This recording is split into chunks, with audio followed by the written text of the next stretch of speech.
জগৎ বিখ্যাত ইমাম মালিক চিন্তা করলেন হজের মৌসুম এসেছে, আমি যদি একটু হজটা করতে পারতাম। আবার মদিনা ছাড়তেও চায় না, যদি মদিনা ছেড়ে দেয়, যদি মৃত্যু হয়ে যায় মদিনার বাইরে মদিনার বরকত থেকে বঞ্চিত হবে। এবার ইমাম মালিক চিন্তা করলো, দেখি আমি আর কয়দিন বাঁচবো, ইস্তেখারা করে দেখি আল্লাহর পক্ষ থেকে কোনো ইশারা ইঙ্গিত পাই কিনা। জামানার ইমাম মালিক ঘুমিয়ে গেলেন রাতে ইস্তেখারা করে। স্বপ্নে আল্লাহ রাসূলের সাথে সাক্ষাৎ। সুবহানাল্লাহ বলবেন না? আল্লাহ রাসূল ইমাম মালিককে হাতের 5টি আঙ্গুল দেখিয়েছেন। ইমাম মালিক 5টি আঙ্গুল দেখে এবার ঘুম ভাঙার পরে এবার আরো চিন্তা বেড়ে গেল, রসুল জামারে 5টি আঙ্গুল দেখিয়েছে, আমি কি আর 5 দিন বাঁচবো না, 5 ঘন্টা না, 5 মাস না, 5 বছর? সেই যুগে স্বপ্নে সবচাইতে ভালো ব্যাখ্যা করতে পারতেন আল্লামা ইবনে সিরিন রহমতুল্লাহ আলাই। তিনি ছিল ইব্রাহিম নবীর বংশধর। এই পৃথিবীতে সবচেয়ে বেশি স্বপ্নের ভালো ব্যাখ্যা করতে পারে ইব্রাহিম নবীর বংশধররা। এটা আল্লাহর পক্ষ থেকে তাদের জন্য বিশেষ একটা বৈশিষ্ট্য। আল্লামা ইবনে সিরিনের কাছে স্বপ্নের ব্যাখ্যা জানার জন্য ইমাম মালিক তার খাদেমকে পাঠালেন, নিজে যায় না। কারণ মদিনার বাহিরে গেলে যদি সেখানে মৃত্যু হয়ে যায়, কিন্তু নিজে যেহেতু যায় না, খাদেমকে বলেছি। ইমাম মালিক বলল, ইবনে সিরিনের কাছে আমার পরিচয়টা গোপন রাখবে, নতুবা ইবনে সিরিন ভাববে ইমাম মালিক মনে হয় অহংকারী। এর জন্য ইমাম মালিক নিজে আসে নাই, খাদেমকে পাঠাইছে। কিন্তু ইমাম মালিক কেন যায় না এটা তো ইমাম মালিকই ভালো জানে। কথা বলছেন না কেন? এই জন্য খাদেমকে বলেছি ইবনে সিরিনের কাছে যে যাবা, ইবনে সিরিনের কাছে আমার পরিচয় প্রকাশ করবা না, এমনিতে স্বপ্নটার ব্যাখ্যা জেনে নিবা। খাদেম ইবনে সিরিনের কাছে গিয়ে বলল, ইবনে সিরিন জনৈক ব্যক্তি একটা স্বপ্ন দেখেছে, আল্লাহ রসুল তিনাকে হাতের 5টি আঙ্গুল দেখিয়েছে, এটা দ্বারা কি বুঝিয়েছে তিনি কি আর 5 দিন বাঁচবে না, 5 মাস? ইবনে সিরিন বলে, স্বপ্নটা কে দেখেছে? বলল, নাম বলা যাবে না। ইবনে সিরিন বলে, নাম না বললে আমিও স্বপ্নের ব্যাখ্যা করব না। খাদেম বলে, আমিও নাম বলবো না, কারণ নাম বলার অনুমতি নাই। নতুন নতুন ভিডিও পেতে আমাদের চ্যানেলটি সাবস্ক্রাইব করুন। সম্মানিত সুধী, যাই হোক, কোনো প্রকার ভূমিকা ছাড়াই আমি সরাসরি আল্লাহর কোরআন থেকে কিছু ব্যাখ্যা শুনিয়ে আমি বিদায় নেব। কোরআনুল কারীম সূরাতুল লুকমান থেকে 34 নং আয়াতের আলোকে কিছু ব্যাখ্যা আমি আপনাদেরকে শোনাতে চাই। বলুন কোন সূরা থেকে? আমার সাথে কিন্তু কথা বলতে হবে আপনারা। বলুন আজকে আমরা কোন সূরা থেকে তাফসীর শুনবো? সূরাতুল লুকমান। বলুন কোন সূরা? সূরাতুল লুকমান। সূরাতুল লুকমান কোরআনুল কারীমের 31তম সূরা। বলুন কততম? সবাই বলুন কততম? 31তম সূরা। এই সূরাটির মধ্যে আয়াত আছে মোট 34টি। বলুন কতটি? রুকু আছে 4টি। সূরাটি নাজিল হয়েছে মক্কাতুল মুকাররমায়, এজন্য সূরাটিকে বলা হয় মাক্কি সূরা। কি সূরা বলুন? আপনারা আমার সাথে কথা বলতে হবে। আমরা আজকে যে সূরা থেকে কথা শুনবো সূরাটির কি নাম? এখনো আমি আমার কাঙ্ক্ষিত আওয়াজ পাই না, আপনাদেরকে একটু প্রস্তুত করে নেই আমরা আল্লাহর নামে 3টি তাকবীর দিব। কি পারবো ইনশাআল্লাহ? সর্বোচ্চ কণ্ঠ দিয়ে আল্লাহর নামে 3টি তাকবীর দেন, নারায়ে তাকবীর। এটা তো শাহজালালের উত্তরসূরিদের আওয়াজ হয় নাই। শাহজালালের উত্তরসূরিদের আওয়াজ হবে এত তেজস্বী যে আওয়াজে বেঈমানের ভিত কাঁপিয়ে দিবে। ঠিক কিনা বলেন? মনে রাখবেন, আজ থেকে 800 বছর আগে বাংলার সুলতান শাহজালাল রহমতুল্লাহ আলাই যখন সিলেটে এসেছিলেন, তখন গোটা সিলেটে আধিপত্য ছিল গৌর গোবিন্দের। গৌর গোবিন্দের মসনদকে ভেঙে চুরমার করে দিয়েছে শাহজালালের আল্লাহু আকবরের ধ্বনি। ঠিক কিনা বলেন? মনে রাখবেন, বাংলার মুসলমান আজকে হয়তো শাহজালাল রহমতুল্লাহ আলাই বেঁচে নাই, কিন্তু তার 18 কোটি উত্তরসূরি এখনো বাংলার জমিনে বেঁচে আছে। এখনো যদি গৌর গোবিন্দের প্রেতাত্মারা মাথা চাড়া দিয়ে ওঠে, আমার ঈমান, আমার ইসলাম, আমার কোরআন এবং 56,000 বর্গ মাইলের স্বাধীন বাংলার বিরুদ্ধে যদি কোনো ষড়যন্ত্র করে, 18 কোটি শাহজালালের উত্তরসূরি আল্লাহু আকবরের ধ্বনি দিয়ে গৌর গোবিন্দের উত্তরসূরিদের 20 দাঁতকে ভেঙে চুরমার করে দিতে হবে। তা আমার সাথে কি 3টি তাকবীর দিতে পারবেন?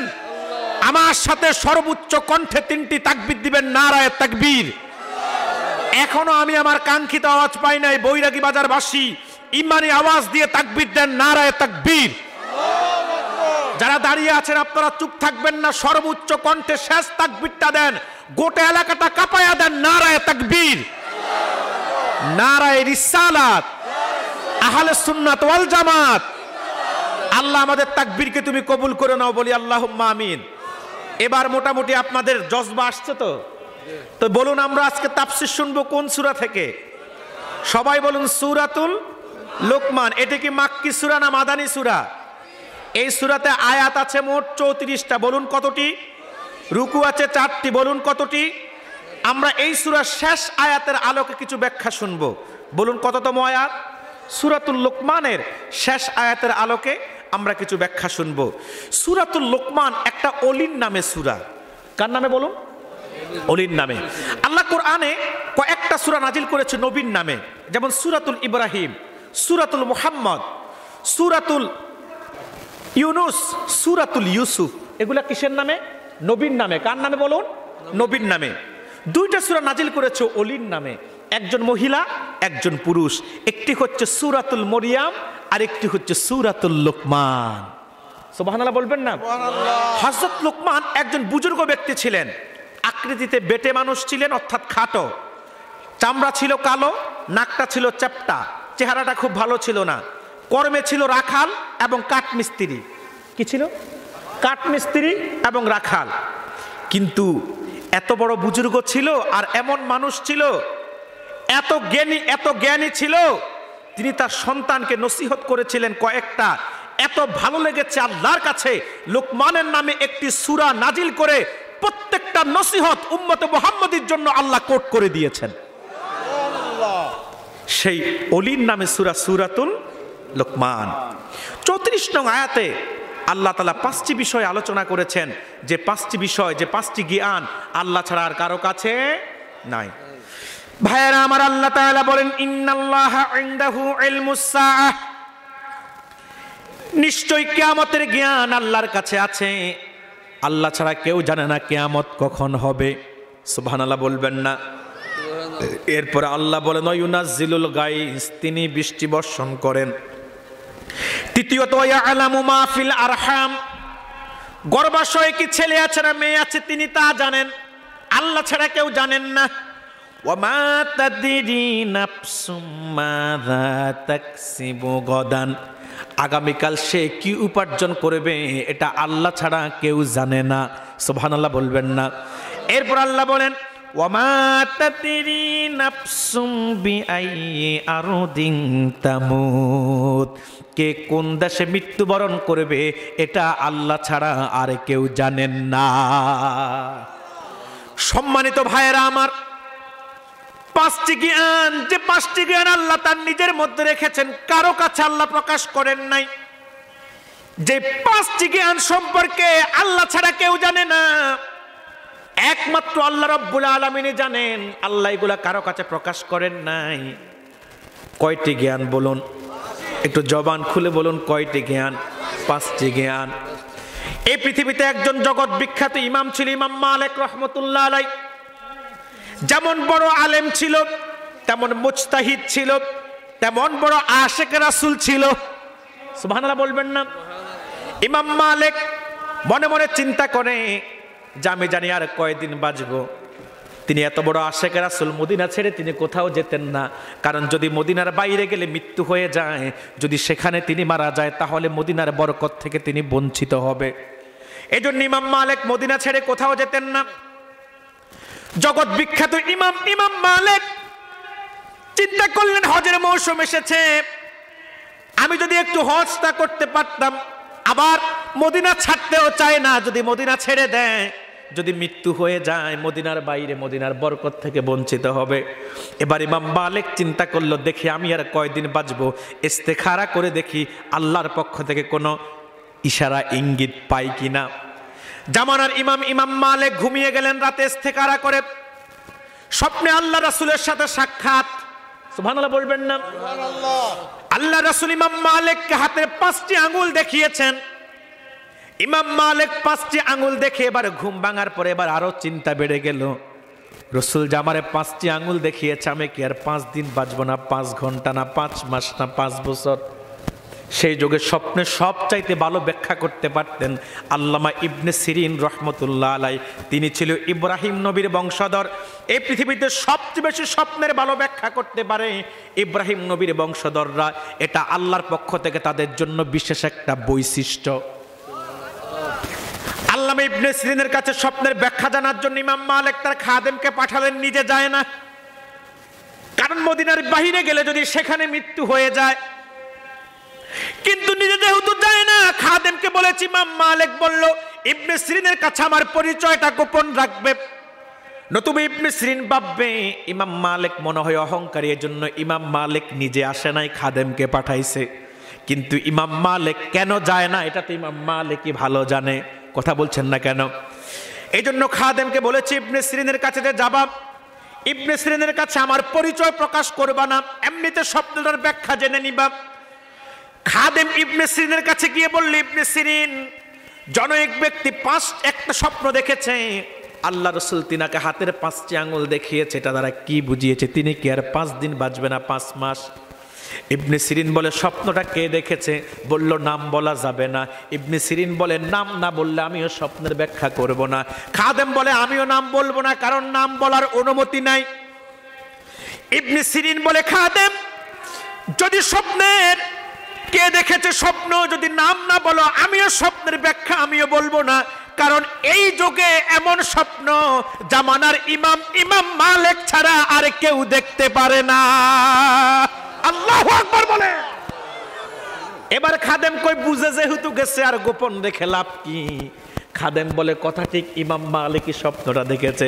এবার ইবনে সিরিন বলে ও ইমাম মালিকের খাদেম শোনো শোনো, ইমাম মালিককে বলে দিবে রাসূলুল্লাহ যে 5টি আঙ্গুল দেখিয়েছে, এটা দ্বারা রাসূল এটাই বুঝিয়েছে 5টি জ্ঞান আল্লাহ ছাড়া কেউ জানে না।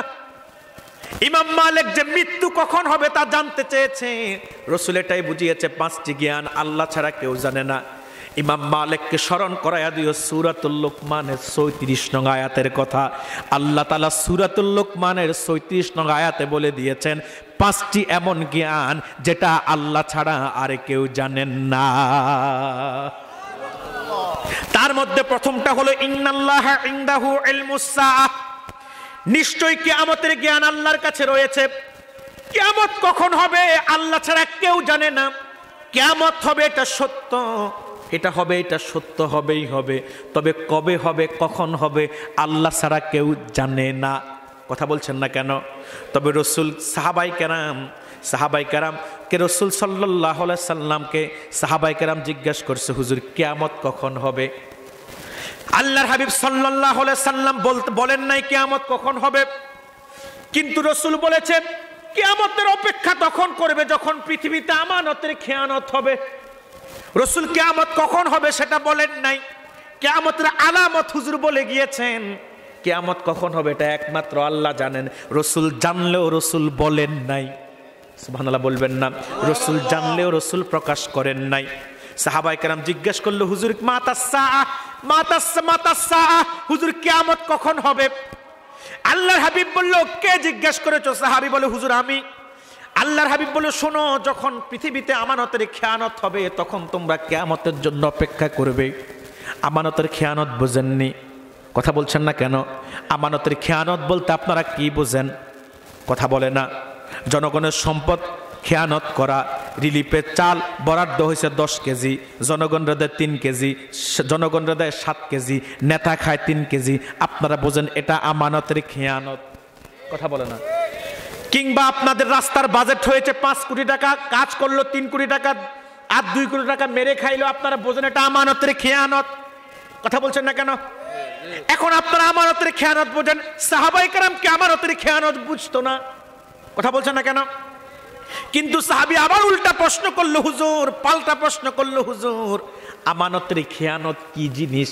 আল্লাহর হাবিব বললে সাহাবী মনে করবে অযোগ্য অদক্ষ অপাত্রে যখন দায়িত্ব অর্পিত হবে তখনই এটাই আমানতের খেয়ানত, আর এটাই কিয়ামতের আলামত। আল্লাহর হাবিব বলেছে আমানতের খেয়ানত মানে হলো অযোগ্য অদক্ষ অপাত্রে দায়িত্ব অর্পিত হবে। তার মানে যিনি পীর হওয়ার যোগ্য না তিনি পিসা হুজুর হবে। কথা বলছেন না কেন? যিনি নেতা হওয়ার যোগ্য না তিনি নেতা হবে।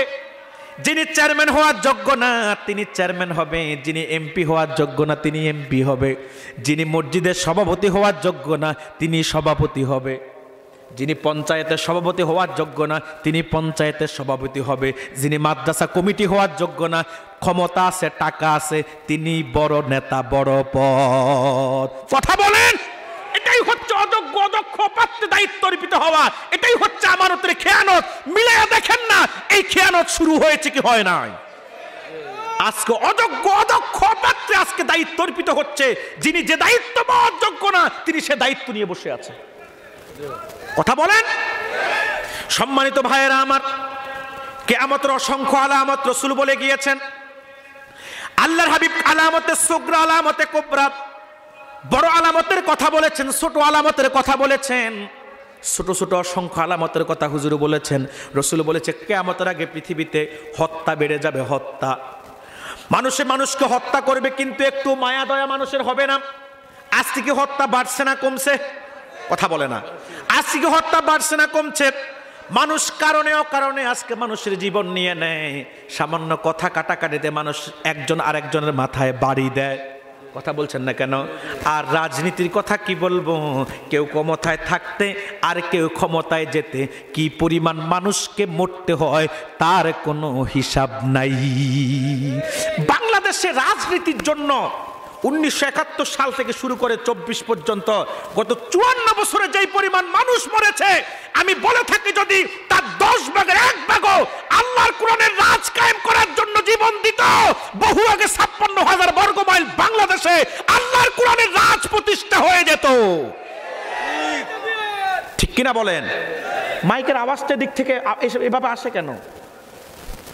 আর ইকু দিছো নাকি? ইকু দিলে বন্ধ করো। তোমরা কোথায় কি করতে হয় সেটাও বোঝো না। না ইকু দিবা শিল্পীকে, কিংবা বয়াতে কোনো বক্তা হলে যে বক্তা শুধু গজল গায়, দেখবেন 5 মিনিট ওয়াজ না করতে গজল গায় 2টা। আছে না কিছু বক্তা 1.5 ঘন্টার ওয়াজে অন্তত 50টা গজল গায়? আছে তো এমন কিছু বক্তা আছে না? এদের ইকু টিকু লাগে। এগুলা বয়াতিদের কাজ, এগুলো আমাদের কাজ না। আমাদেরকে সাউন্ডটা অ্যাকুরেট দিবা। সাউন্ডটা ভালো আছে আজকে, তবে এদিক থেকে একটা হর্ন আমাকে ডিস্টার্ব করতেছে, আওয়াজটা আমার কাছে ঘ্যাচ ঘ্যাচ করে কান্না লাগতেছে। সম্মানিত সুধী, না থাক, তার সাউন্ডটা ভালো। এটা ওই যে ওয়ালের কারণে আওয়াজটা আমার কানে আসে। যে কথা বলছিলাম, কষ্ট হয় আপনাদের? তো কিয়ামতের আগে মানুষের মায়া দয়া কমে যাবে, হত্যা বেড়ে যাবে, মানুষ হত্যা বেড়ে যাবে। এটা কি বাড়ছে না কমছে? রাসূল বলেছে কিয়ামতের আগে মানুষ কৃপণ হয়ে যাবে, বখিল হয়ে যাবে।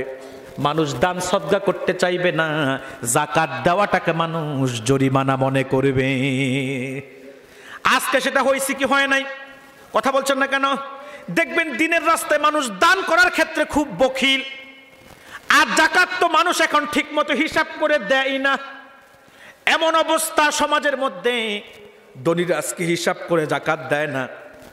আমি তো বলে থাকি, যদি বাংলাদেশের ধনীরা হিসাব করে যাকাত দিত তাহলে এই দেশে যাকাত খাওয়ার মতো গরিব 5 বছরেই থাকতো না, সব মানুষ ধনী হয়ে যেত। কিন্তু ধনী নিজেই তো যাকাত খায়, গরিবরা যাকাত দেয় না, ধনী নিজেই তো যাকাত খায়। দেখবেন আপনাদের এই অঞ্চলে এমন ধনী আছে যার প্রতি বছর যাকাত আসে 10 লাখ, 15 লাখ, 20 লাখ টাকা। এমন ধনী আছে না নাই? আচ্ছা, যার যাকাত আসে 10 লাখ, সে যদি 1 লাখ টাকা শাড়ি দেয়, লুঙ্গি দেয়, বুট দেয়, মুড়ি দেয় রমজানে, তো বাকি 9 লাখ টাকা কে খাইছে? কথা বলেন না? নিজে খাইছে। এই জন্য আমি বলি এখন যাকাত বেশি গরিব খায় না, এখন যাকাত বেশি খায় ধনীরা। আর সুন্নাত তরিকায় যাকাত দেয় না বিদায় ধনী ধনী রয়ে গেছে, গরিব গরিব রয়ে গেছে। রাসূল বলেছে না, যাকাত দেওয়াটাকে মানুষ জরিমানা মনে করবে। ও মুসলমান, যদি সুন্নাত তরিকায় যাকাত দিতেন তো আপনাদের এই বৈরাগী বাজারের মানুষ ধনী হইতে সময় লাগতো না।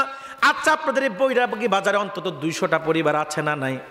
কথা বলছেন না কেন? 200 পরিবার আছে না নাই? আচ্ছা, 200 পরিবার সবাই কি ধনী? সবাই কি গরিব? 100 পরিবার ধনী হলে 100 পরিবার গরিব। 100 ধনী পরিবারে যাকাত কি 1 লাখ, 2 লাখ, 5 লাখ, 10 লাখ আসে কি আসে না? কথা বলছেন না কেন? গড়ে যদি আমি 1 লাখ টাকা ধরি, 100 পরিবারের 100 লাখ টাকা যাকাত আসে প্রতি বছর। এই 100 লাখ টাকা একত্রিত করলে অন্তত 20 জন গরিব যুবককে বিদেশ পাঠানো সম্ভব কি সম্ভব না? অন্তত 20 জন যুবককে বৈরাগী বাজারে ব্যবসা ধরাইয়া দেওয়া সম্ভব কি সম্ভব না? অন্তত 20 জন যুবককে 20টা সিএনজি কিনে দেওয়া সম্ভব কি সম্ভব না? কিন্তু আমরা তো এটা করি না। যদি এটা করতাম 5 বছরে সবাই ধনী হয়ে যেত। কথা বলছেন না কেন? কিন্তু আমরা দেই 200 টাকা, 300 টাকা, 500 টাকা জাকাত, লাভের লাভ কিছু হয় না। ওই আগেও তার দাদাও জাকাত খাইছে, তার বাবাও জাকাত খাইছে, সেও জাকাত খায়, কোনো পরিবর্তন নাই। ঠিক না? তো জাকাত দেওয়াটাকে তারা গনিমত মনে করবে, জরিমানা মনে করবে। মনে রাখবেন, জাকাত আপনাকে দিতেই হবে, এটা আপনার উপর ফরজ। আল্লাহ তাআলা কোরআনুল কারীমের মধ্যে বলেছেন, ওমিম্মা রাযাকনাহুম ইউনফিকুন, আল্লাহর দেওয়া সম্পদ থেকে আল্লাহর রাস্তায় ব্যয় করো। মুফাসসিরগণ ব্যাখ্যা করেন, প্রথমত জাকাত দাও। এই সম্পদ আল্লাহ তোমাকে দিয়েছে, এই সম্পদের জাকাত তুমি দিতে হবে।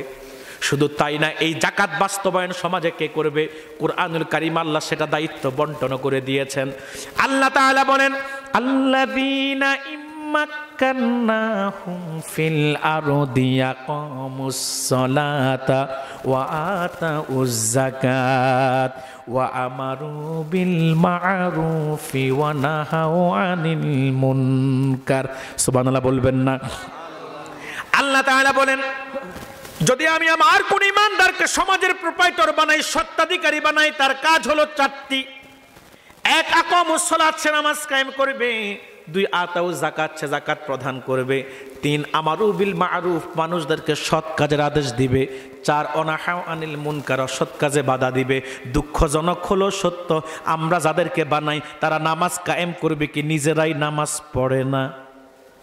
কথা বলে না। আর জাকাত দিবে কি নিজেরাই সুযোগ পাইলে জনগণেরটা উল্টা লুটে বুটে খায়। দিলীপের চাল চুরি করে খায়, ডাল চুরি করে খায়, তেল চুরি করে খায়, টিন চুরি করে খায়, কালবারের রড খায়, রাস্তার ইট খায়, পদ্মা সেতু থেকে 30,000 কোটি খায়। কথা বলছেন না কেন? যারা জনগণেরটা খায় এরা কখনো জাকাত প্রতিষ্ঠা সমাজে করতে পারবে না। যতক্ষণ পর্যন্ত কোরআন সুন্নাহর রীতিতে জাকাত প্রতিষ্ঠা হবে না, ততক্ষণ পর্যন্ত এদেশের মানুষ সুন্নাত তরিকা অনুযায়ী জাকাত দিতেও চাইবে না। তো আল্লাহ রাসূল বলেছে, কিয়ামতের আলামত হলো কিয়ামতের আগে মানুষ জাকাত দেওয়াটাকে জরিমানা মনে করবে, অথচ সেটা তার ফরজ, এটা তার দায়িত্ব, কিন্তু সে দিবে না। রাসূল বলেছে, কিয়ামতের আগে সমাজের মধ্যে মদ্যপান বেড়ে যাবে, মানুষ নেশাগ্রস্ত হবে, নেশার প্রতি মানুষ আকৃষ্ট হয়ে যাবে। আজকে কি যুবকরা নেশার প্রতি আকৃষ্ট হয়েছে কি হয় নাই? কথা বলছেন না কেন? হয়েছে কি হয় নাই? বহু জায়গায় মদের বারের অনুমতি পর্যন্ত দিয়ে রেখেছে। কথা বলছেন না কেন? বড় বড় নেতাদের তো মদ পান না করলে তাদের শরীর চাঙ্গাই হয় না। আজ যুবকরাও দেখবেন নামে বেনামে নেশা গ্রহণ করে। মদ, গাঁজা, ইয়াবা, বাবা, হিরোইন, ফেন্সিডিল, সরস, আফিম, আর কি আছে? আর কিছু আছে? ডাইল আছে না একটা? আমি 2016 সালে চান্দিনায় মাহফিলে গেছি, তো সভাপতিরে খুঁজতেছি মাহফিলের, হুজুর সভাপতিরে তো পুলিশ অ্যারেস্ট করছে। বললাম কেন? ডাইল খাইছে। কি খাইছে? তা আমি কই কোন যুগ আসলো, বুঝি মানুষ একটু ডাইলও খাইতে পারবে না, ডাল খালেও বুঝি অ্যারেস্ট করে। হুজুর এটা কলির ডাইল আর মসুরির ডাইল না, এটা আরেক ডাইল, ওটা ফেন্সি ডাইল। তখন একটা গান বের হয়েছে, ডাইল ডাইল ডাইল রে বাবা, ডিব্বা ভরা ডাইল, পুলিশ দেয় মাইর রে বাবা, সরকার দেয় গাইল। ঠিক কিনা বলেন? যুবকরা, এ সমস্ত নেশা সৃষ্টিকারী পণ্যদ্রব্য গ্রহণ করা যাবে না। রাসূল বলেছে, কুল্লু মুস্কিরিন খামরুন ওয়া কুল্লু মুস্কিরিন হারাম। প্রত্যেক নেশা সৃষ্টিকারী পণ্যদ্রব্য খামরের অন্তর্ভুক্ত, আর প্রত্যেকটা নেশা সৃষ্টিকারী পণ্যদ্রব্যই হারাম। রাসূল বলেছে, কিয়ামতের আগে নেশা বেড়ে যাবে, মদ্যপান বেড়ে যাবে। আল্লাহর হাবিব বলেছে, কিয়ামতের আগে সমাজের মধ্যে গান বাদ্য বেড়ে যাবে। বাড়ছে না কমছে? একটু জোরে বলেন, বাড়ছে না কমছে? এত বাড়ছে। আগে হয়তো গোটা বিশ্বনাথ উপজেলাতে হয়তো সিনেমা হল ছিল, আপনারা সপ্তাহে মাসে গিয়ে সেখানে ছবি দেখে আসতেন। কথা বলছেন না কেন? কিন্তু এখন বিশ্বনাথের প্রতি ঘরে ঘরে সিনেমা হল আছে না নাই? শুধু ঘরে ঘরে না, হাতে হাতে সিনেমা হল। মোবাইল আছে মানে আপনি যা চাইবেন তাই মোবাইলে আছে। কথা বলছেন না কেন? সব আছে, সব আছে। এখন সব জায়গায় গান, বাড়িতে বাড়িতে গান। কথা বলছেন না কেন? বাজারের প্রত্যেকটা দোকানে দোকানে গান। বহু পীরের মাজারে ওরস মাহফিলের মধ্যেও আছে গান। কথা বলছেন না কেন? আবার মসজিদের ভিতরেও গান ঢুকছে। বলবেন হুজুর এটা আবার কেমনে? দেখবেন মুরব্বী নামাজ পড়তেছে, পাশে আরেক যুবক নামাজ পড়তেছে, এখন তার মোবাইলে রিংটোন দেওয়া, হিন্দি রিংটোন, এখন মসজিদের ভিতরে কল আইসার বাজতেছে, রুব্বানে নাচে কোমর দুলাইয়া। তাহলে মসজিদের ভিতরে গান ঢুকছে কি ঢোকে নাই? আবার আপনাদের বিয়ের আসরগুলো তো হলুদ অনুষ্ঠান, গান ছাড়া জমেই না। কথা বলেন, গান ছাড়া দেখবেন বহু বিয়ের হলুদ অনুষ্ঠান জমে না। নানা মুসলমান যদি হলুদ অনুষ্ঠানে গান হয়, বর আর কনে যদি গান শোনে আর যদি মজা নেয়, তৃপ্ত নেয়, ওই বিয়ে বিয়েই হবে না। আর এদের থেকে যে বাচ্চাগুলো বের হবে, একটাও হালাল জাদা বের হবে না। এই যে এখন বাচ্চা কাচ্চা অমানুষ বেশি হয়, আপনি বাচ্চার এখন ডাইনে যাইতে ফোলা যায় বামে। কথা বলছেন না কেন? আপনি বাচ্চার এখন এমনে চলতে ফোলা চলে এমনে, আপনি কোন এমনে চলো সে চলে উল্টা। তার কারণ কি? কারণ হলো আপনি তো আপনাদের বৈবাহিক যে সম্পর্ক সেটাই তো কোরআন সুন্নাহর রীতিতে হয় নাই। নেফাকে দিয়ে শুরু হয়েছে বিবাহ অনুষ্ঠান। এখন ওই প্রোডাক্ট, পেট থেকে প্রোডাক্ট যে আসবে, ওই প্রোডাক্ট তো এই কারখানা থেকে ভালো প্রোডাক্ট বের হবে না। আর এখন মহিলারা যেই পরিমাণ স্টার জলসা জি বাংলা নিয়ে ব্যস্ত থাকে, এমনিতেই তো এদের সন্তান ভালো হওয়ার সম্ভাবনা নাই। এরা ফ্যাটে থাইকেই কটকড়ি, ছটপড়ি, কিরণমালা সব শিখে আসে। কথা বলেন, গেমস খেলা, মোবাইল চালানো, আমি অবাক হয়ে যাই। 1 বছর 1.5 বছরের বাচ্চারা যে পরিমাণ মোবাইলের প্রতি আকৃষ্ট, আল্লাহ না জানুক, আমার মনে হয় এমন যুগ আসবে পেট থেকে বের হওয়ার পরে মোবাইল চাইবে। ঠিক না বলেন? আপনারা মনে হয় আমার কথা রাগ করতেছেন? না না ভাইয়েরা আমার, আল্লাহ রসুল বলেছে কিয়ামতের আগে গান বাদ্য বেড়ে যাবে। আজকে সমাজের মধ্যে গান বাদ্য এত বেড়েছে, এত বেড়েছে, এত বেড়েছে, আজকে ঘরে ঘরে গান। আজকে মুসলমানের ঘরে চলে হিন্দি সিরিয়াল। ভারতের অন্তত 30 থেকে 35টা চ্যানেল আমাদের বাংলাদেশের ঘরে ঘরে চলে কি চলে না? কথা বলেন না কেন, চলে কি চলে না? আর মহিলারা এগুলোর প্রতি এত আকৃষ্ট, এত আকৃষ্ট, দেখবেন দুনিয়া সব কাজ বাদ দিয়া হইলেও সিরিয়াল দেখবে। রাতে না দেখতে পারলে সকালে কাজা আদায় করবে, সকালে যদি না দেখতে পারে ইউটিউবে সার্চ দিয়া হলেও দেখবে। কথা বলেন। অথচ আপনি ভারত গিয়ে দেখেন একটা বাংলাদেশের কোনো চ্যানেল নাই। আমি তো ভারতে 1.5 মাস 2 মাস পর্যন্ত বিভিন্ন রাজ্যে সফর করি, অনেক আন্তর্জাতিক কনফারেন্সে যোগ দিতে। আমি দেখেছি ভারতে একটা বাংলাদেশের চ্যানেল নাই, অথচ বাংলাদেশে 30 থেকে 35টা চ্যানেল ভারতীয় চ্যানেল চলে। কথা বলেন না কেন আপনারা? আছে গান বাদ্য সমাজের মধ্যে এত বেড়ে গিয়েছে, মানুষ যুবকদের গান না শুনলে ঘুমিয়ে আসে না। গাড়ির ড্রাইভার ড্রাইভিং করে, আবার এদিক দিয়ে গান বাজে কি বাজে না? কথা বলছেন না কেন? বাসের মধ্যে গান, ট্রেনের মধ্যে গান, বিমানের ভিতরে গান। কথা বলছেন না কেন? যুবক মোটর সাইকেল চালায়, আবার হেডফোন দিয়া আপনার কানের মধ্যে হেডফোন দিয়া শুনে গান। রাত্রে ঘুমাতে যায় যুবক, গান না শুনলে তো যুবকের ঘুম আসেই না। আল্লাহ রসুল বলেছে যে জমিনের মধ্যে গান বাদ্য বেড়ে যাবে, ওই জমিনে ভূমিকম্প বেশি হবে। রসুল বলেছে যে জমিনের মধ্যে গান বাদ্য বেড়ে যাবে, ওই জমিনের মধ্যে আল্লাহ তাআলা বেশি বেশি গজব দিবে। আজকে কি যে আজকে 2 দিন পর পরই গজব, 2 দিন পর পরই এই গজব, ওই গজব, এই আযাব। তার কারণ কি? আমরা পাপাচার বেড়ে গেছে সমাজে, এই জন্য গজবও বেশি আসে কি আসে না? এই যে লস এজেন্সি, লস অ্যাঞ্জেলা, যে জায়গাটা আপনার আমেরিকাতে জ্বলে গিয়েছে, একটা অংশ লস অ্যাঞ্জেলা, সেখানে হলিউডের নায়ক নায়িকারা সেখানে থাকতো, সেখানে কোটিপতিরা সেখানে বসবাস করতো। যত বড় কোটিপতি না, যত বড় বড় পাপী সব বসবাস করতো লস অ্যাঞ্জেলায়। আল্লাহ এমন আগুন দিছে, এক আগুনে কোটিপতি মুহূর্তের মধ্যে ফকির। আল্লাহ কই আমেরিকা বিলিয়ন বিলিয়ন ডলার খরচ করে ইসরায়েলকে দিয়ে ফিলিস্তিনে আগুন লাগাইছস, আর আল্লাহর পক্ষ থেকে এমন এক আগুন আসছে, এক আগুনে আমেরিকার এক অংশ জ্বলে পড়ে ছাই। ঠিক না? ঠিক না? ঠিক না? রাসূল বলেছে কিয়ামতের আগে সমাজের মধ্যে গান বাদ্য বাড়বে, বাড়ছে কি বাড়ে নাই? রাসূল বলেছে কিয়ামতের আগে সমাজের মধ্যে জেনা ব্যভিচার বেড়ে যাবে। এত বেড়েছে জেনা ব্যভিচার, এত বেড়েছে, এত বেড়েছে, এখন জেনা ব্যভিচার পাপাচার করা সহজ। কথা বলছেন না কেন? বিয়ের আগে যুবক যুবতী ছেলে কত রকমের পাপ করতেছে, চোখের জেনা, সরাসরি জেনা। গতকাল কত দেখেন নাই আপনাদের সিলামে একটা পার্কের মধ্যে 10 জনকে ধরছে আর বিয়ে পড়াইয়া দিছে? দেখেন না এটা নিউজ? আপনাদের সিলেট শহরের পাশে সিলামে 10 জনকে ধরছে পার্কে, প্রেমিক প্রেমিকা গেছে, বিয়ে পড়ায় দিছে। বহুজন আছে বিয়ে করার পরও নিজের বউ ভালো লাগে না, বাইরে গিয়ে পরকিয়া করে। কি আছে না, আছে না, আছে না? রাসূল বলেছে এটা কিয়ামতের আলামত। আজকে সমাজের মধ্যে কিয়ামতের আলামত এই যে পাপাচারটা, এই যে জানা ব্যভিচার এত বেড়েছে, এত বেড়েছে। বিয়ের আগে করে জানা, বিয়ের পরে করে ব্যভিচার। এই যে বিবাহিত পুরুষ আর বিবাহিত নারী যেটা করে এটা হচ্ছে ব্যভিচার, আর বিবাহের আগে যেটা হয় সেটা হচ্ছে জানা। এই জানা ব্যভিচার কি সমাজের মধ্যে কমছে না বাড়ছে? একটু জোরে বলেন, কমছে না বাড়ছে? বেড়ে গিয়েছে। এটা কিয়ামতের আলামত। কথা বলছেন না কেন? রাসূল বলেছে কিয়ামতের আগে মানুষের মধ্যে হিংসা বেড়ে যাবে, বিদ্বেষ বেড়ে যাবে। হিংসা বিদ্বেষ বাড়ছে না কমছে? এত বাড়ছে, এত বাড়ছে, নিজের চিন্তা করে না, সব সময় পরের চিন্তায় ব্যস্ত। যে সে ভালো চলে কা, এটা দেখবেন অনেকের সহ্য হয় না। সে ভালো খায় কা, এটাও দেখবেন অনেকের সহ্য হয় না। আরে ভাই, তুমি হিংসা করো না, তুমি প্রতিযোগিতা করো।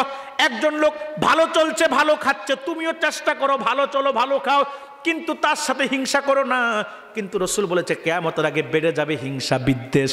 আজ থেকে বাড়ছে না কমছে? রাসূল বলেছে কিয়ামতের আগে মানুষের অন্তর থেকে দয়া মায়া ভালোবাসা উঠে যাবে। আজকে দয়া মায়া এত উঠছে, মানুষ দিন দিন পাষাণ হয়ে যাচ্ছে। কথা বলেন। রাসূল বলেছে কিয়ামতের আগে ছগলখুরি বেড়ে যাবে। ছগলখুরি বাড়ছে না কমছে?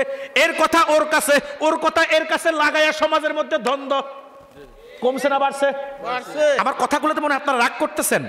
হ্যাঁ, রাসূল বলেছে কিয়ামতের আগে এগুলো বেড়ে যাবে। বেড়েছে কি বাড়ে নাই? জোরে বলেন, বাড়েছে কি বাড়ে নাই? শুধু তাই না, শুধু তাই না, রাসূল বলেছে কিয়ামতের আগে বড় বড় কিছু আলামত হবে। তার মধ্যে একটি হলো পৃথিবীতে পশ্চিম আকাশে সূর্য উঠবে, পশ্চিমে পূবে ডুববে। এটা কিয়ামতের একটা বড় আলামত। এটা এখনো বাকি আছে। রাসূল বলেছে কিয়ামতের আগে দাজ্জাল আসবে। দাজ্জাল যখন আসবে মানুষের ঈমানকে নষ্ট করে ফেলবে। কত মানুষ দাজ্জালের খপ্পরে পড়া মুনাফিক হয়ে যাবে, কাফের হয়ে যাবে। রাসূল বলেছে কিয়ামতের আগে ইমাম মাহদী আসবে। ইমাম মাহদীকে সাহায্য করার জন্য হযরত ঈসা আসবে। হযরত ঈসা এখন কোথায়? চৌটা আকাশে।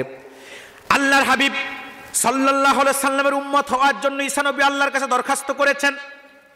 ইহুদিরা যখন হযরত ঈসাকে হত্যা করতে এসেছিল, আল্লাহ তাআলা হযরত ঈসার মতো আরেকজনকে তার জায়গায় রেখে ঈসাকে আল্লাহ উঠায় আনেছে চৌটা আসমানে। ওয়াইটিং লিস্টে বসিয়ে রেখেছে। ঈসা যে দোয়া করেছে, আল্লাহুম্মা জাআলনি মিন উম্মতি মুহাম্মাদি, আল্লাহ হযরত ঈসার দরখাস্তকে কবুল করেছেন ইমাম মাহদীকে সাহায্যের জন্য। আর আপনার দাজ্জালকে কতল করার জন্য আল্লাহ কিয়ামতের আগে দামেস্কের পূর্ব কোণার মিনারায় হযরত ঈসাকে নামায়া দিবেন। তো কিয়ামতের আগে হযরত ঈসা নবী আসবে। শুধু তাই না, ইয়াজুজ মাজুজের আবির্ভাব হবে। এগুলা কিয়ামতের বড় বড় আলামত। কিয়ামতের আগে অগ্নি বাতাস বইবে। অগ্নি বাতাস, বাতাসের সাথে মনে হয় যেন আগুন। শুধু তাই না, শুধু তাই না, কিয়ামতের আগে সময় সংক্ষিপ্ত হয়ে যাবে। বছর মনে হবে যেন মাসের মতো, মাস মনে হবে সপ্তাহের মতো, সপ্তাহ মনে হবে দিনের মতো, দিন মনে হবে ঘন্টার মতো। দেখেন না, এক শুক্রবার না যেতে আরেক শুক্রবার যে কখন আসে তার হিসাব নাই। এই যে জীবন থেকে আমার যদি হায়াত 30 বছর হয়, 30 বছর হায়াত কেমনে যে গত হয়েছে টেরো পান নাই। এই যে মুরব্বী প্রথমে বিয়ে, ছোট্ট একজন মানুষ ছিল, তারপরে আপনার বিয়ে করেছে, কারো স্বামী হয়েছে, তারপরে সন্তান হয়েছে, বাবা হয়েছে, এখন হয়তো দাদা হয়েছে। কথা বলছেন না কেন? কেমনে যে সময়গুলা পার হয়েছে অনেকে টেরও পায় না। সময় দিন দিন সংক্ষিপ্ত হয়ে যাচ্ছে। এটা কিয়ামতের আলামত। রাসূল বলেছে কিয়ামতের আগে পৃথিবীতে জালজালা তৈরি হবে, প্রচন্ড ভূমিকম্প হবে। আল্লাহ কোরআনুল কারীমের মধ্যে বলেছেন, সূরাতুল জিলজালের মধ্যে আল্লাহ তাআলা বলেন, ইযা যুলজিলাতিল আরদু জিলজালাহা ওয়া আখরাজাতিল আরদু আথকালাহা। আল্লাহ বলেন মাটি প্রচন্ড কম্পনে প্রকম্পিত হবে।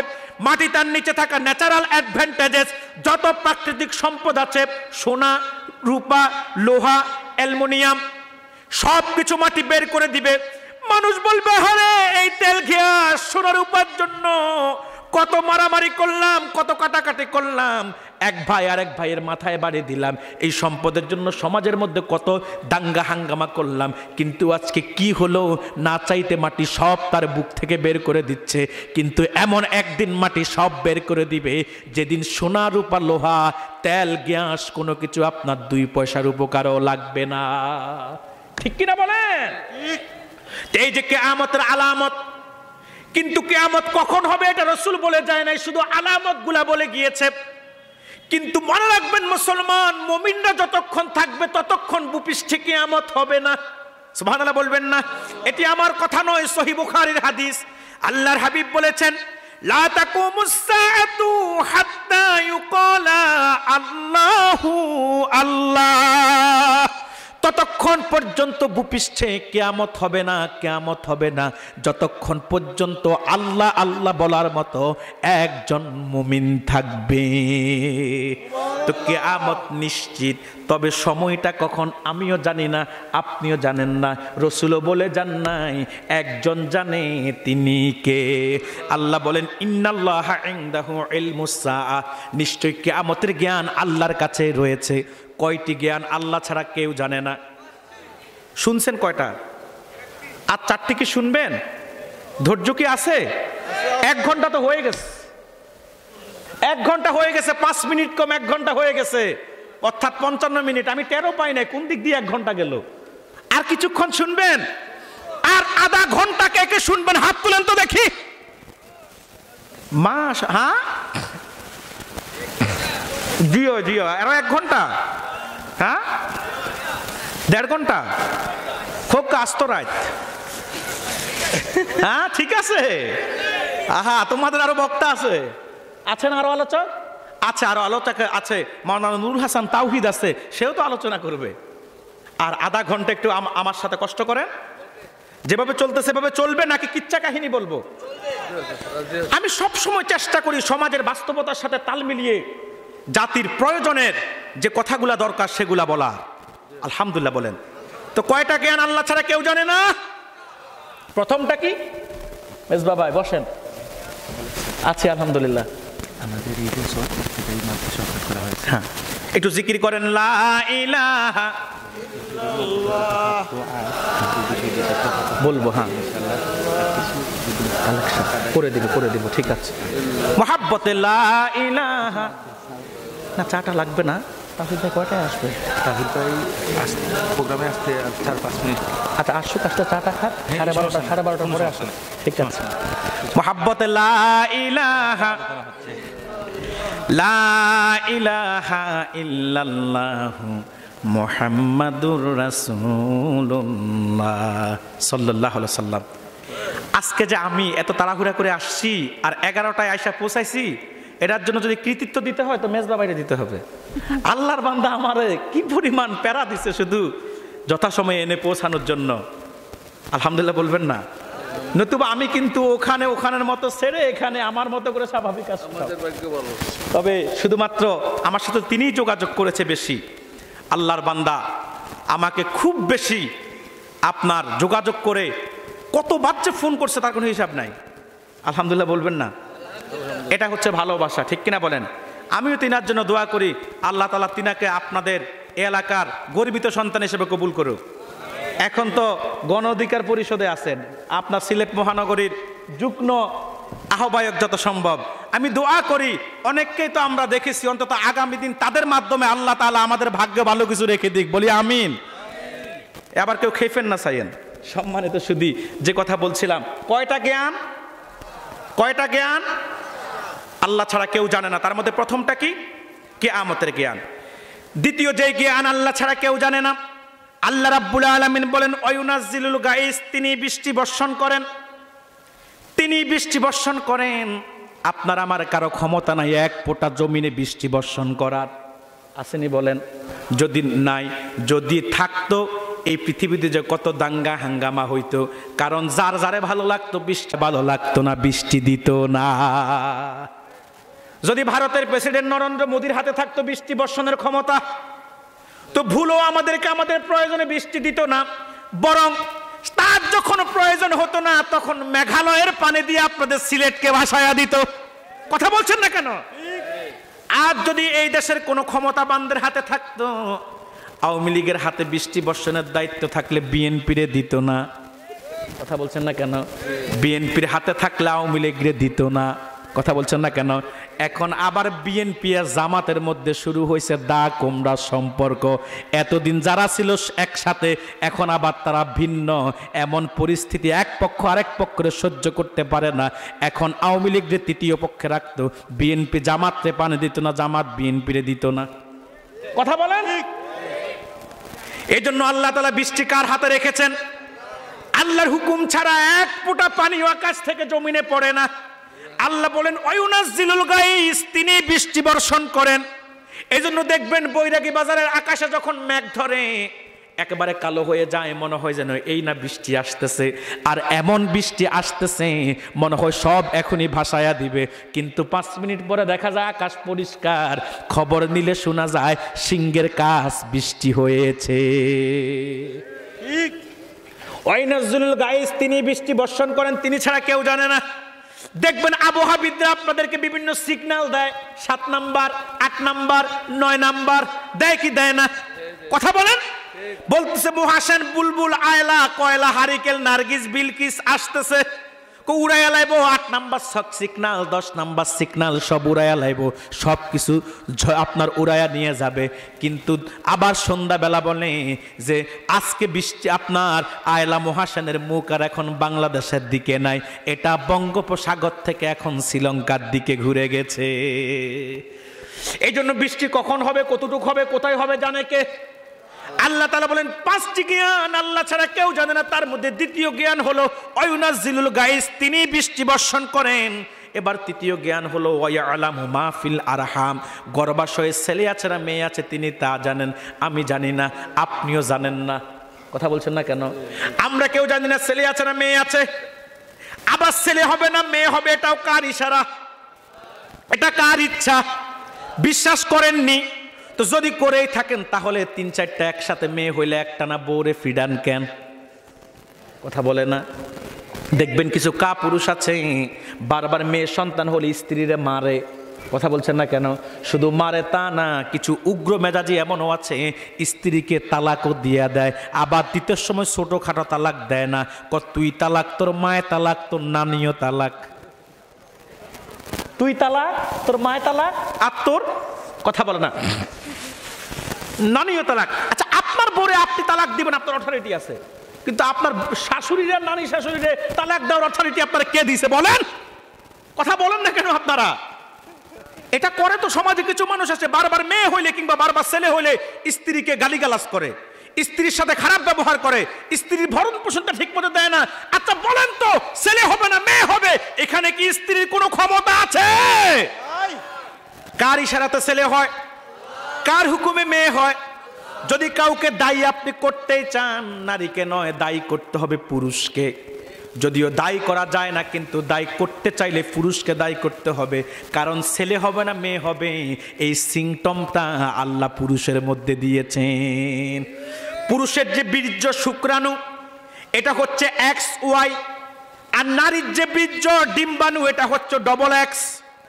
স্বামী স্ত্রীর একান্ত মিলনের পরে পুরুষের ক্রোমোজোম আর নারীর ক্রোমোজোম, শুক্রাণু আর ডিম্বাণু যখন একত্রিত হয়, বিজ্ঞান বলে পুরুষের ক্রোমোজোম থেকে যদি Y আর নারীর XX থেকে যদি X একত্রিত হয়, সন্তান হয় ছেলে। আর পুরুষের XY থেকে X আর নারীর XX থেকে একটি X যদি একত্রিত হয়, সন্তান হয় মেয়ে।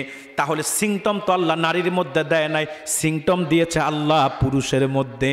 তবে সবচেয়ে বড় কথা, ছেলে হবে না মেয়ে হবে, এটা একমাত্র আমার আল্লাহর ইশারা। সুবহানাল্লাহ বলবেন না? তো ছেলে হবে না মেয়ে হবে কে দেন? কার হুকুমে হয়? মানুষের ইচ্ছাই কোনো হতে পারবে না। শুধু তাই না, শুধু তাই না, পেটের ভিতরে কি ছেলে আছে না মেয়ে আছে আপনি জানবেনও না। বলবেন হুজুর আমরা তো জানি, ডাক্তারের কাছে গেলে ডাক্তার তো আলতা করে অধিক আলোক রশ্মির মাধ্যমে পেটে কি আছে ছেলে না মেয়ে বলে দেয়। আমি বলি ভাই, আপনার ডাক্তার বলে এটা 5 মাসের আগে না 5 মাসের পরে। কথা বলছেন না কেন? যখন লিঙ্গ নির্ধারণ হয় তখনই আপনার ডাক্তার অধিক আলোক রশ্মির মাধ্যমে পেটের ভিতরে ছেলে আছে না মেয়ে আছে বলে দেয়।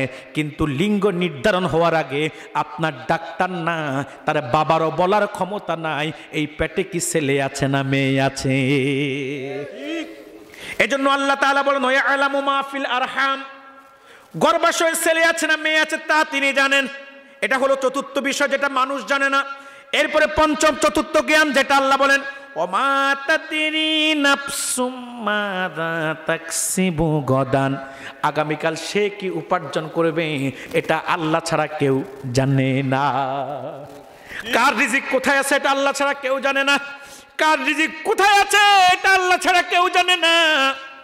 যেমন একটা মানুষ দেখবেন খেতে বসেছে, খাবার খেতে বসেছে, সে নিশ্চিত এই খাবারটা সে খাবে, কিন্তু এমন সময় হঠাৎ এমন একটা জরুরি ফোন আসছে, এমন বিপদ, ফোনে বিপদটা শোনার পরে সে খাবারটা রেখেই সে পাগলের মতো দৌড়ায়। তার মানে এই খাবারে তার রিজিক নাই।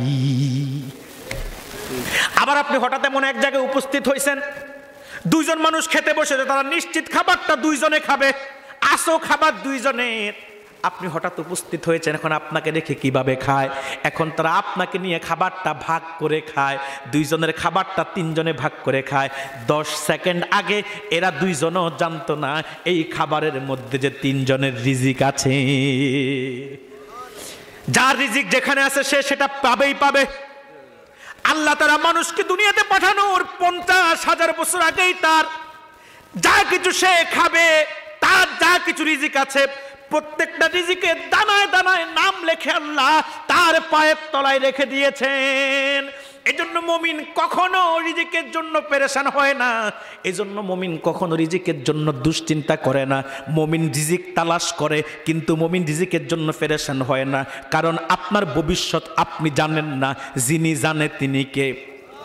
ও বৈরাগী বাজারবাসী মনে রাখবেন, ভবিষ্যতের খবর কেউ জানে না, আমিও জানি না, মুরব্বিও জানে না, এই মুরব্বিও জানে না, জানে কে? আপনার রিজিকে আপনার তকদিরে কি আছে ভবিষ্যৎ, এটা আল্লাহ ছাড়া কেউ জানে না, একমাত্র আল্লাহ জানে, আমি আপনি কেউ জানে না।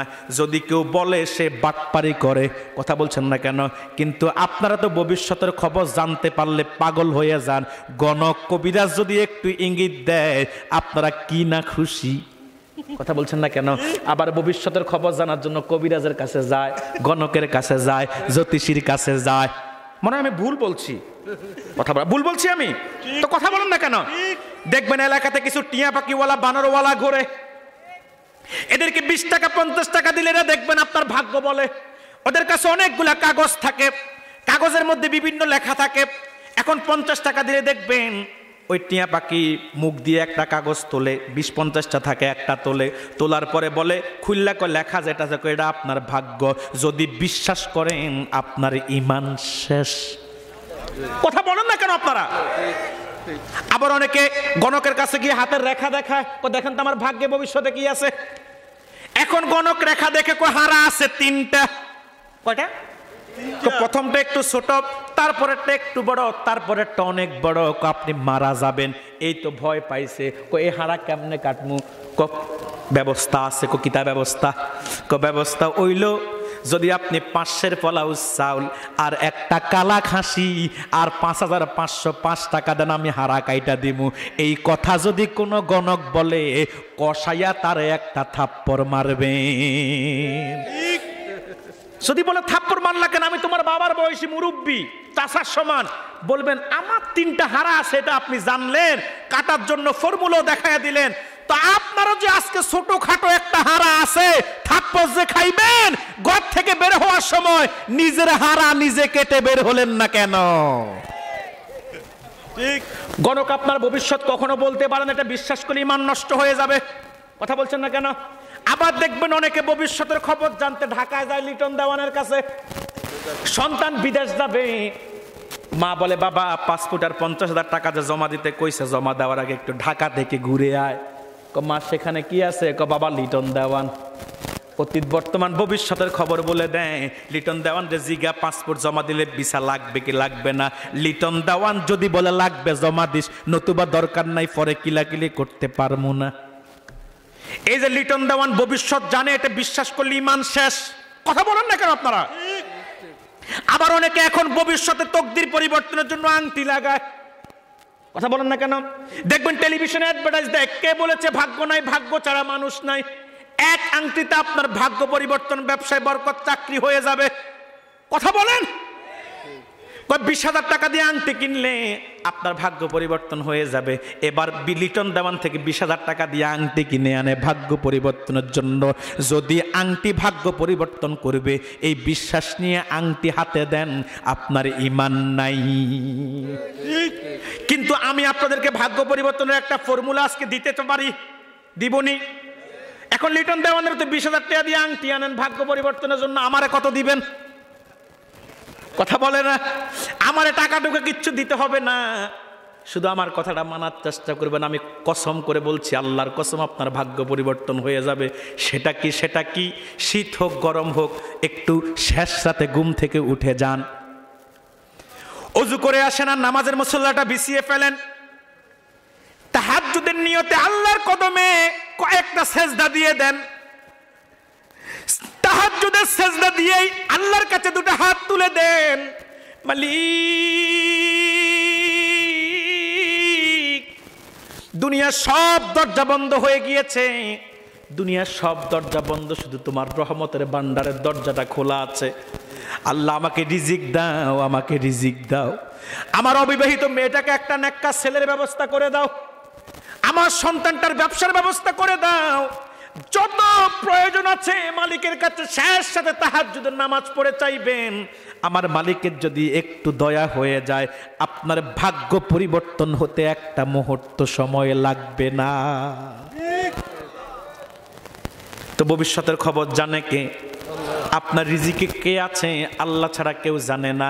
লিটন দেওয়ানও বলতে পারবে না, কোনো গণকও বলতে পারবে না, কোনো কবিরাজও বলতে পারবে না। আল্লাহ তাআলা বলেন, ওমা তাদরি নাফসুম মাযা তাকসিবু গাদান, আগামীকাল সে কি উপার্জন করবে এটা আল্লাহ ছাড়া কেউ জানে না। এরপরে পঞ্চম জ্ঞান, আল্লাহ তাআলা বলেন, ওমা তাদরি নাফসুম বিআইয়ি আরদিন তামুত, কে কোন দেশে মৃত্যুবরণ করবে সেটা আল্লাহ ছাড়া কেউ জানে না। যদি জানতো লন্ডন গেলে কফিনে করে লাশ হয়ে আসবে, বুলো তো লন্ডন পাঠাতে পারতেন না। কথা বলছেন না কেন?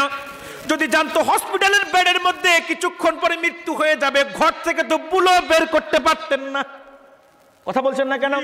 যদি জানতো আজকে সিএনজি চালক, এই যে বিশ্বনাথ থেকে লামাকাজের যে রোড, এই রোডে সিএনজি চালায়, যদি সিএনজি চালক জানতো এই রোডের মধ্যে আজকে তার অ্যাক্সিডেন্ট হয়ে যাবে, বুলো তো সে আজকে সিএনজি নিয়ে ঘর থেকে বের হতো না। যুবক যদি জানতো মোটর সাইকেল নিয়ে বের হলে কিছুক্ষণ পরেই মোটর সাইকেল অ্যাক্সিডেন্টে তার মৃত্যু হয়ে যাবে, বুলো তো যুবকটা মোটর সাইকেল নিয়ে ঘর থেকে বের হতো না। কথা বলছেন না কেন? বুলো বের হতো না, বুলো বের হতো না। ও মুসলমান, মৃত্যুকার কখন হবে এটা কেউ জানে না, এটা কেউ জানে না, কিন্তু মৃত্যু যে হবে এটা তো নিশ্চিত। এটা এমন এক সত্য যেই সত্যের কোনো ব্যতিক্রম ঘটবে না। স্বয়ং যে মালাকুল মউত মানুষের রূহ কবজ করে, জান কবজ করে, ওই মালাকুল মউত একদিন মৃত্যুর স্বাদ গ্রহণ করবে। সহিহ মুসলিমের বর্ণনা, ইসরাফিল যখন সিংহায় ফুৎকার দিবেন, কিয়ামত যখন হয়ে যাবে, আল্লাহর হুকুমে এক এক করে সব প্রাণীকুলের রূহগুলা কবজ করা হবে। আল্লাহ বলবে, মালাকুল মউত পৃথিবীতে আর কে আছে? বলবে আল্লাহ, ফেরেশতারা ছাড়া আর কেউ না। আল্লাহ বলবে, ফেরেশতাদের রূহগুলা কবজ করো। এক এক করে ফেরেশতাদের রূহগুলা কবজ করা হবে। আল্লাহ বলবে, মালাকুল মউত আর কে আছে? বলবে আল্লাহ, ফেরেশতাদের মধ্যে 4 জন, জিবরিল, মিকাইল, ইসরাফিল আর আমি। আল্লাহ বলবে, তাদের রূহ কবজ করো। এবার জিবরিলের রূহ কবজ করা হবে, মিকাইলেরটা কবজ করা হবে, ইসরাফিলেরটা কবজ করা হবে। আল্লাহ বলবে, মালাকুল মউত আর কে আছে? মালাকুল মউত বলবে, মালিক আমি ছাড়া আর কেউ নাই। আল্লাহ বলবে, মালাকুল মউত এবার নিজের রূহটা নিজে কবজ করো। মালাকুল মউত বলবে, মালিক এটা কেমন কথা? যদি জানতাম নিজের রূহ নিজেকে কবজ করতে হবে, ভুলে তো আমি এ দায়িত্ব নিতাম না। আমি বলতাম, আল্লাহ এই দায়িত্ব জিব্রাইলকে দাও, আমাকে ওহী বন্টনের দায়িত্ব দাও, নতুবা এই দায়িত্বটা ইসরাফিলকে দাও, আমাকে সিংহায় ফুৎকারের দায়িত্ব দাও, নতুবা এই দায়িত্বটা আপনার মালাকুল মউতকে দাও, আমাকে বৃষ্টি বর্ষণের দায়িত্ব দাও। আল্লাহ বলবে, মালাকুল মউত কোনো বাহানা চলবে না, কারণ প্রত্যেকটা প্রাণীকে মৃত্যুর স্বাদ গ্রহণ করতে হবে। ও বৈরাগী বাজার বাসী, মৃত্যু নিশ্চিত, তবে সময়টা অনিশ্চিত। কখন মারা যাব তার কোনো গ্যারান্টি নাই। আপনি বুড়া হবেন, দাড়ি পাকবে, তারপরে মরবেন, এটার কোনো সিকিউরিটি নাই। কারণ দাদার কাজে না দাদার কাঁধে নাতির লাশ উঠেছে, এমন ঘটনা বৈরাগী বাজারে হয়েছে কি হয় নাই? বাবার কাঁধে সন্তানের লাশ, এমন ঘটনা বৈরাগী বাজারে হয়েছে কি হয় নাই? কারণ বাবার আগে সন্তানের মৃত্যু যদি আল্লাহ বরাদ্দ করে রাখে সেটা হয়ে যাবে। এই জন্য কখন মারা যাবেন, আপনি বুড়াকালে মারা যাবেন ওই আশা বাদ দেন। এমনও হতে পারে আজকের মাহফিলটাও আপনার জীবনের শেষ মাহফিল। এই জন্য মৃত্যুর জন্য এখনই প্রস্তুতি গ্রহণ করার দরকার। কারণ মৃত্যু হলেই তো আপনার জন্য শেষ না, বরং মৃত্যুর পরে আপনার পরকাল শুরু, কবর থেকে আখিরাত শুরু। সহিহ মুসলিমের বর্ণনা, হযরত ওসমান বলেছে, আল্লাহর হাবিব বলেছেন, আউয়ালু মানজিলিন মিন মানাজিলিল আখিরাহ, কবর হচ্ছে আখিরাতের প্রথম স্টেশন, কবর থেকে আখিরাত শুরু। নাস্তিকরা এটা বিশ্বাস করে না। নাস্তিকরা বলে আমরা পৃথিবীতে বেঁচে আছি, মোজ করব, মাস্তি করব, রং করব, তামাশা করব, আনন্দ করব, উল্লাস করব, কারণ একদিন মৃত্যু হবে, উই উইল বি ফিনিশড, আমরা শেষ হয়ে যাব, আর আমাদেরকে খুঁজে পাবে না। নাউজুবিল্লাহ বলবেন না? অথচ আল্লাহ সূরাতুল বাকারার মধ্যে বলেন 28 নং আয়াত, কাইফা তাকফুরুনা বিল্লাহি ওয়া কুনতুম আমওয়াতান ফাআহইয়াকুম সুম্মা ইউমীতুকুম সুম্মা ইউহয়ীকুম সুম্মা ইলাইহি তুরজাউন। আল্লাহ বলেন, তোমরা কেমন করে আল্লাহর কুদরতকে অস্বীকার করো? তোমরা ছিলে মৃত, আল্লাহ তোমাদেরকে জীবন দিয়েছে। আপনি আমি কি জীবিত ছিলাম? মৃত ছিলাম, আমার আপনার কোনো অস্তিত্ব ছিল না। মায়ের পেটে বডি স্ট্রাকচার তৈরি করার পরে এটা রুহু আসছে, রুহু আসার আগে তো আপনি মায়ের পেটেও মৃত। আল্লাহ বলেন, তোমরা ছিলে মৃত, আমি তোমাদেরকে জীবন দিয়েছি, আবার তোমরা মৃত্যুবরণ করবে, আবার তোমাদেরকে আমি জীবন দিব। ইচ্ছাই হোক অনিচ্ছাই হোক, আল্লাহর কাছে প্রত্যাবর্তন করতেই হবে। কোনো ছাড় নাই, কোনো ছাড়া নাই। আল্লাহ যে উদ্দেশ্যে আপনাকে সৃষ্টি করেছে, প্রত্যেকটা হিসাব আল্লাহ পুঙ্খানে পুঙ্খানে আদায় করবে। এই জন্য মৃত্যুর পরে আরেকটা জীবন আছে, পরকাল। যেহেতু সেখানে উঠতেই হবে, আল্লাহর সামনে যেহেতু দাঁড়াতেই হবে, তার মানে আমরা আখিরাতের জন্য প্রস্তুতি দরকার আছে না নাই? কথা বলছেন না কেন? আছে না নাই? যেহেতু কখন আপনি বুড়াকালে প্রস্তুতি নেবেন ওই আশা বাদ দেন। এমনও হতে পারে মাহফিল থেকে বাড়ি ফেরার পথেই আপনার মৃত্যু হয়ে যেতে পারে, আমার মৃত্যু হয়ে যেতে পারে। যেহেতু সময়টা অনিশ্চিত, আসুন আজ থেকেই আমরা মৃত্যুর প্রস্তুতি নেই। কি রাজি আছি? রাজি আছি। কারণ মৃত্যু কখন হবে আল্লাহ ছাড়া কেউ জানে? জোরে বলুন, জানে? তো কয়টা জ্ঞান আল্লাহ ছাড়া কেউ জানে না? জোরে বলেন কয়টা? প্রথমটা কিয়ামত, বলেন প্রথমটা, দ্বিতীয়টা বৃষ্টি, তৃতীয়টা সন্তান গর্ভাশয়ে ছেলে আছে না মেয়ে আছে, চতুর্থ জ্ঞান হচ্ছে রিজিক উপার্জন, আর পঞ্চম জ্ঞান হচ্ছে মৃত্যুর খবর। আল্লাহ ছাড়া কেউ জানে না। এই 5টি জ্ঞান আল্লাহ তাআলা জানেন। সূরা লোকমানের 34 নং আয়াতে আল্লাহ এই 5টি জ্ঞান শুধু তিনি জানেন। আল্লাহ তাআলা এই 5টি জ্ঞানের বিষয়ে আলোচনা করেছেন। আসুন আমরা যে আলোচনা শুনেছি আজকে সোয়া 1 ঘন্টায়, তার আলোকে সকলে আমল করার সিদ্ধান্ত নেই, নিয়ত করি। আল্লাহ কবুল করুক, আল্লাহ মঞ্জুর করুক, বলি আমিন। এদের ব্যাপারে সজাগ থাকবেন, এদের ব্যাপারে সতর্ক থাকবেন। আরেকটি সম্প্রদায়, সেটি হচ্ছে খ্রিস্টান মিশনারি, ঈসাই তরিকাভুক্ত মুসলমান নাম দিয়ে তারা খ্রিস্টান ধর্ম প্রচার করতেছে। আপনাদের সুনামগঞ্জে কয়েকটা পরিবারকে তারা অলরেডি খ্রিস্টান বানিয়ে ফেলেছে, কিছু সাহায্য সহযোগিতা করে, এরপরে কৌশলে তারা দাওয়াত দিয়ে খ্রিস্টান বানিয়ে ফেলেছে। সাবধান, এদের খপ্পরে পা দিবেন না, এরাও বেঈমান অমুসলিম। এরা কৌশলে আপনাদেরকে চেষ্টা করবে তাদের কাতারে নেওয়ার জন্য, তাদের উদ্দেশ্য খুব খারাপ। এদের ব্যাপারে সজাগ থাকবেন, সতর্ক থাকবেন। আরেকটি সম্প্রদায় এদেশ ইসলাম ও মুসলমানের বিরুদ্ধে কাজ করতেছে, সেটি হচ্ছে হিজবুত তাওহীদ। কি নাম বললাম? হিজবুত তাওহীদ। এটা হিজবুত তাওহীদ না, এটা হিজবুত শয়তান। এদের ব্যাপারে সজাগ থাকবেন, সতর্ক থাকবেন। আরেকটি সম্প্রদায় এখন বের হয়েছে, নাম হচ্ছে আহলে কোরআন। কি নাম বললাম? আহলে কোরআন। এরাও আহলে কোরআন, এরাও আহলে শয়তান। এরা রাসূলুল্লাহ সব হাদিসকে অস্বীকার করে। যেখানে রাসূলুল্লাহর একটা হাদিসকে অস্বীকার করলে মানুষ কাফের হয়ে যায়, সেখানে আহলে কোরআনরা রাসূলুল্লাহ সব হাদিসকে অস্বীকার করে। এরা শুধু কাফের না, এরা কট্টর কাফের। ঠিক কিনা বলেন? এরপর আরেকটা সম্প্রদায় বের হয়েছে, এদের নাম খুব সুন্দর, আহলে হাদিস। 100 করে কুফনে দিচ্ছে, কুফনে কুফনে। আরেকটি সম্প্রদায় বের হচ্ছে আপনার, সেটা হচ্ছে আহলে হাদিস। সেটা কি? আমার যুবক ভাইরা অনেকে রাগ করবেন তাদের ব্যাপারে বললে, মনে রাখবেন আহলে হাদিসদের মধ্যে 12টা দল আছে। কট্টরপন্থী আহলে হাদিস যারা, তারা কাফের। আর শীতলপন্থী যারা এরা পথভ্রষ্ট, এরা গোমরা। এদের ব্যাপারে সজাগ থাকবেন। যত সুন্দর সুন্দর মোটিভেশনাল কথাই বলুক না কেন, তাদের খপ্পরে পা দিবেন না। মনে রাখবেন শয়তানের কথা সুন্দর, ঠিক কিনা বলেন? এরা মোটিভেশনাল কথা বলে বলে যুবকদের কাছে মোটিভেট করে ইমান আকিদা সব শেষ করে দিচ্ছে। সাবধান, আহলুস সুন্নাত ওয়াল জামাতের আকিদার বিরুদ্ধে সবচেয়ে বেশি প্রোপাগান্ডা চড়াচ্ছে আহলে হাদিসরা। তাদের ব্যাপারে আপনারা সবসময় সোচ্চার থাকবেন। রাজি আছেন তো ইনশাআল্লাহ? সোচ্চার থাকবেন, তাদের ব্যাপারে রাজি আছেন?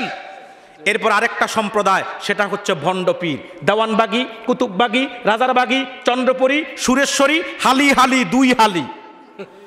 এ যারা আছে মাজারে সেজদা দেয়, পীরের পায়ে সেজদা দেয়, মাজারে মান্নত করে, আগরবাতি মোমবাতি জ্বালায়, এরা বেদাতি বেশরা কিছু আছে মুশরিক।